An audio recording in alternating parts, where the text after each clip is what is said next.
There was a boy in Ohio who kept a collection of animal bones in his backyard.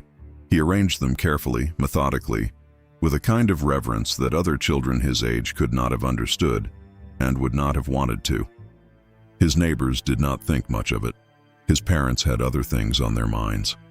And the boy himself, quiet and watchful behind pale blue eyes, seemed to understand instinctively that what fascinated him was not something he should explain to others. That boy would grow into a man who held a job, lived alone in a modest apartment in Milwaukee, and was described by co-workers as reserved but polite. A man who baked cookies for his neighbors. A man who, for over a decade, committed acts so disturbing, so systematically hidden, that even those who knew him personally struggled to reconcile the person they thought they understood with the reality that had been living beside them all along. His name was Jeffrey Lionel Dahmer, and his story is not primarily about the crimes themselves. It is about something far more unsettling, the slow, almost invisible process by which a human being becomes capable of them. The question at the center of his life is not what he did. It is how, beginning in childhood, something inside him began to organize itself around fantasies that most human beings cannot even imagine holding, and how that organization deepened year by year in silence, while the world around him saw only an ordinary man. That is what this documentary is about. Not the investigation, not the courtroom, the pattern, the internal architecture of a life that became something terrifying long before anyone recognized it. If you find value in this kind of deep psychological storytelling, if you want to understand not just what criminals did, but how human beings become capable of such things, subscribe to Black Pattern. Like this video and leave your thoughts in the comments below. This channel exists for those who want to look past the surface of these cases and understand the darkness that lives underneath. Now, let us begin at the beginning.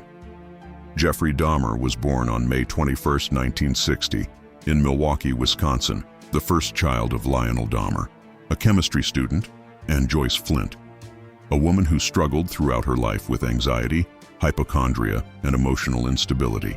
From the outside, the family appeared unremarkable, a young couple building a life in post-war America, working through the ordinary pressures of education, finances, and new parenthood. But inside the home, the atmosphere was frequently tense, erratic, and emotionally unpredictable.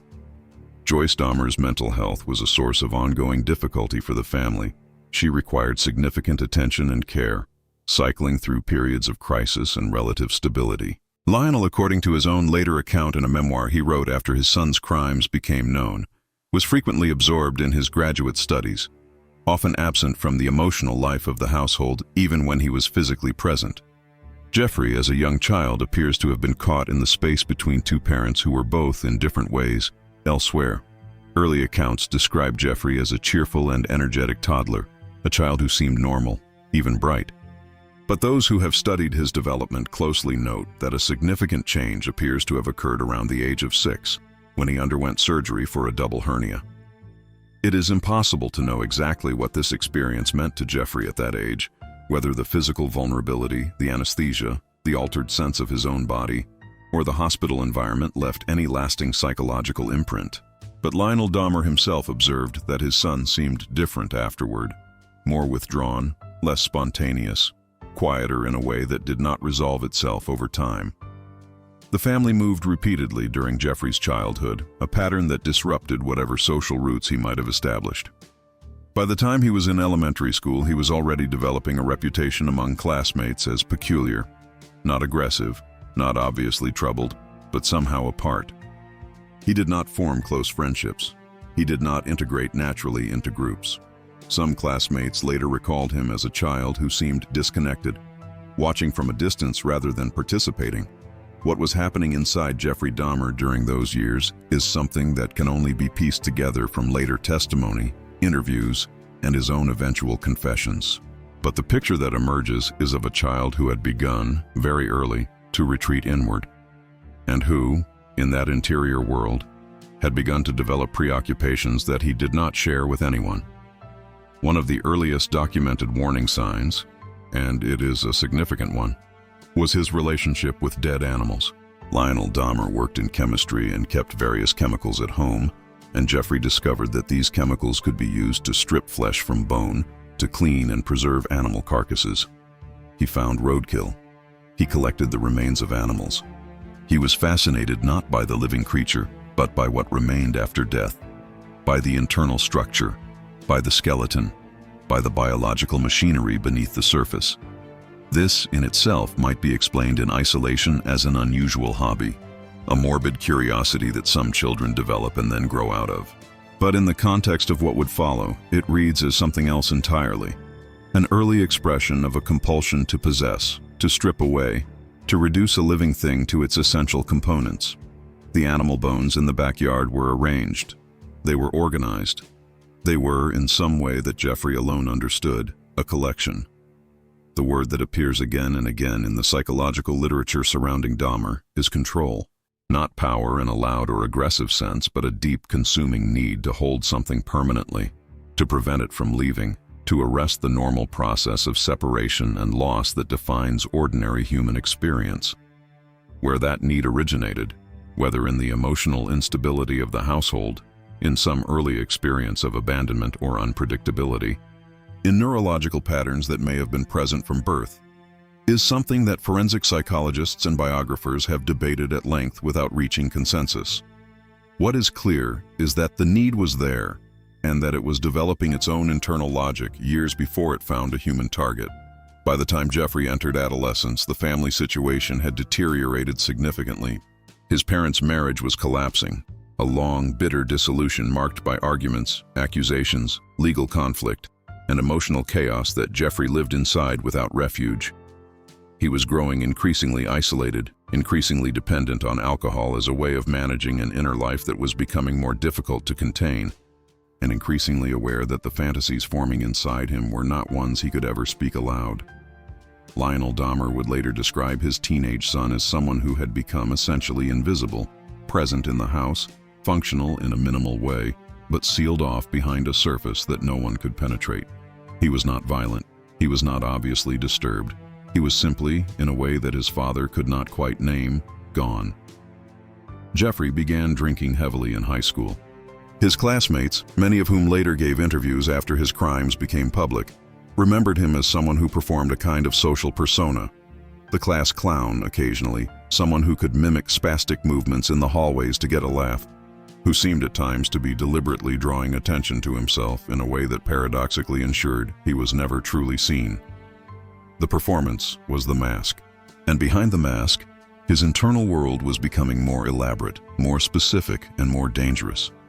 He had begun, by his own later admission, to fantasize about control over another person. Not in a straightforward way, but in a way that was deeply entangled with issues of possession, stillness, and the elimination of the possibility of rejection. The fantasies, which he described with disturbing clinical detachment during his later confessions, involved figures who were incapacitated, who could not leave, who existed entirely within his control. He understood even then that these fantasies were not ones he could act upon. He understood that they were aberrant, and yet he could not stop them. They returned, persisted, deepened. This is one of the most disturbing aspects of what is documented about Dahmer's psychology. The long period, spanning years, during which he was fully aware that something was wrong inside him, that his desires were fundamentally incompatible with any normal life, and yet was unable, or perhaps, at some level, unwilling, to seek help or intervention. The shame was profound, according to his own accounts. But the shame was not enough. The summer before he was due to start college at Ohio State University, when Jeffrey was 18 years old, his parents' divorce was finalized. His mother took his younger brother David and moved away without, according to some accounts, informing Jeffrey of her new address. Lionel Dahmer, who had been staying in a motel during the divorce proceedings, returned to the family home to find that Jeffrey was alone there, had been alone there for some time, with essentially no food, no money, and no support structure of any kind. It was during this period of complete isolation, at 18, living alone in the family home in Bath, Ohio, that Jeffrey Dahmer committed his first murder. The victim was Stephen Hicks, a 19-year-old hitchhiker who was on his way to a concert. Hicks accepted a ride from Dahmer and agreed to come back to the house to drink beer and spend time together. By Dahmer's own later account, what followed was an evening that felt, at first, surprisingly normal. Two young men talking, drinking, passing time. But when Hicks said he needed to leave, something inside Dahmer responded in a way that had no place to go except forward. He could not allow the person to leave. That was the core of it. Not anger in the ordinary sense, not hatred. Something more like panic fused with compulsion, the unbearable prospect of being left alone, colliding with a fantasy that had been building for years. He struck Hicks with a barbell and strangled him. Then, with the methodical detachment that would become his signature, he dismembered the body, placed the remains in garbage bags, and disposed of them in the woods behind the house. He later crushed the bones and scattered them. Then he went on with his life. He enrolled at Ohio State as planned. He lasted 1 semester before dropping out, his drinking out of control, his internal life fractured in ways he could not manage. Lionel Dahmer, in an attempt to impose structure, sent him to join the United States Army. Jeffrey spent 3 years in the military, stationed initially at Fort McClellan in Alabama, and later deployed to Germany. His service record was, by external measure, unremarkable. He performed his duties. He was not flagged as dangerous. And he continued drinking at a level that eventually led to his early discharge. What is haunting about the military period is not what was visible, but what was not. Some accounts suggest that during his time in Germany, there may have been incidents that were never formally investigated, disappearances in the areas where he was stationed that some researchers have pointed to as possibly connected to Dahmer. Nothing was ever proven, and Dahmer himself gave inconsistent accounts of this period. But the pattern of his behavior, the alcohol, the secrecy, the controlled surface over an increasingly turbulent interior, continued uninterrupted. After his discharge, he drifted. He spent time in Florida before his father eventually arranged for him to move to Milwaukee to live with his grandmother, Catherine Dahmer, a devout Christian woman who appears to have genuinely cared for her grandson and whom Jeffrey, by most accounts, treated with a kind of affection that stands in disturbing contrast to the rest of his documented behavior. He lived with her for several years, holding various jobs, maintaining a surface of relative normalcy, attending church occasionally, and beginning, quietly, to act on his compulsions. During this period, he was arrested twice for indecent exposure, incidents that might, if handled differently, have put him in contact with mental health intervention. They did not. He received minor penalties, attended court-mandated counseling briefly, and continued. In 1986, he killed again. The victim was Stephen Tuomi at a hotel in Milwaukee. By Dahmer's own later account, he did not fully plan the murder in advance, a statement that reveals something important about the way his compulsions operated. They were not always coldly premeditated in the way popular imagination tends to portray serial offenders. They were also the product of alcohol, of opportunity, of an inner threshold that had been eroding for years and that, once crossed the first time, proved impossible to restore. After Tuomi, the pace did not immediately accelerate.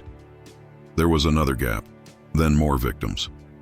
And gradually, across the late 1980s and into the early 1990s, the interval between crimes shortened. The pattern was becoming more organized, more compulsive, more fully integrated into the structure of his daily life. He had developed, by this point, a ritual, a word that is important here, because it captures the degree to which these acts had become, for Dahmer, not simply crimes, but a kind of elaborate internal practice that served specific psychological functions. He would lure victims, almost exclusively young men from Milwaukee's gay community and its surrounding areas, back to his apartment. He would drug them. He would photograph them. He would engage in acts that were, at their psychological core, about the elimination of separation, about possessing another person so completely that they could never leave. And after death, the ritual continued. He preserved skulls. He kept bones. He engaged in acts that crossed into cannibalism, behavior that, in his own confessions, he described as an attempt to make the other person a permanent part of himself, to achieve a level of incorporation that went beyond anything the living relationship could provide. The logic was insane by any ordinary standard, but it was a logic. It had its own internal coherence, which is perhaps the most disturbing thing about it. Throughout this entire period, from the late 1980s through July of 1991, when he was finally caught, Jeffrey Dahmer held a job at the Ambrosia Chocolate Factory in Milwaukee. He worked the night shift. He was, by most accounts of his co-workers, quiet and unremarkable. He brought food to share occasionally. He did not cause problems. He showed up. And then he went home to an apartment at 213 Oxford Apartments on North 25th Street, where he had been committing acts that his co-workers, his neighbors, his acquaintances, and everyone else in his daily life could not have imagined. The apartment itself became a kind of living expression of his psychology. He kept it meticulously in some ways and devastatingly in others, a place organized around the compulsion, where certain things were preserved and arranged and photographed, and where the smells and the evidence of what had happened there were masked, inadequately, by the ordinary objects of a bachelor's life. Neighbors complained about odors. Dahmer explained them away with stories about spoiled meat. The explanations were accepted. People in general are reluctant to follow disturbing thoughts to their logical conclusion. They look for the reassuring interpretation, and Dahmer understood this instinctively. He was, by multiple accounts of people who interacted with him, capable of an extraordinary degree of social performance when necessary. He could be charming in a low-key way, not flashy, not aggressively charismatic, but quietly engaging, capable of the kind of conversation that put people at ease. He understood social expectations well enough to meet them superficially. He had a dry sense of humor that some people found appealing. He was the kind of person who did not draw attention because drawing attention was the last thing he wanted. One of the most documented and disturbing episodes in the record of his crimes involves a young man named Konorak Synthesomphone, 14 years old, who in May of 1991 managed to escape from Dahmer's apartment in a drugged and disoriented state, and was found on the street by neighbors who called the police. Officers responded and encountered Dahmer, who arrived and calmly presented a story. That Synthesomphone was his adult boyfriend, that he was intoxicated, that this was a domestic matter, and the officers, in a failure that the city of Milwaukee would later be forced to reckon with formally, returned the boy to Dahmer's custody. He was killed that night. The failure of that intervention is not the primary focus of this documentary, but it points to something deeply relevant to the psychological story: the degree to which Dahmer had mastered the art of presenting a surface that the world found easier to accept than the alternative. He was calm, he was coherent, he provided an explanation. And the explanation was taken at face value. It was not until July 22, 1991, that the structure finally collapsed, not through investigation, not through the work of detectives following a pattern, but because Tracy Edwards, a potential victim who had managed to keep Dahmer from fully executing his plan that evening, escaped and flagged down a police car on the street. Officers returned to the apartment with Edwards. They found the photographs. They found what was in the refrigerator, and the life that Jeffrey Dahmer had constructed, the ordinary job, the quiet apartment, the controlled surface, came apart in a matter of hours. He was arrested, charged, and ultimately tried for 15 counts of murder. His lawyers pursued an insanity defense, presenting psychiatric testimony that argued he suffered from a paraphilic disorder so severe that it undermined his ability to conform his behavior to the law. The prosecution countered that his behavior demonstrated planning, concealment, and deliberate deception that were incompatible with a finding of legal insanity.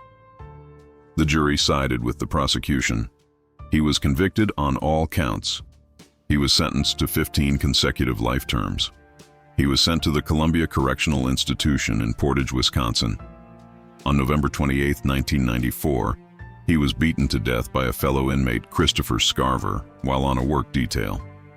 He was 34 years old.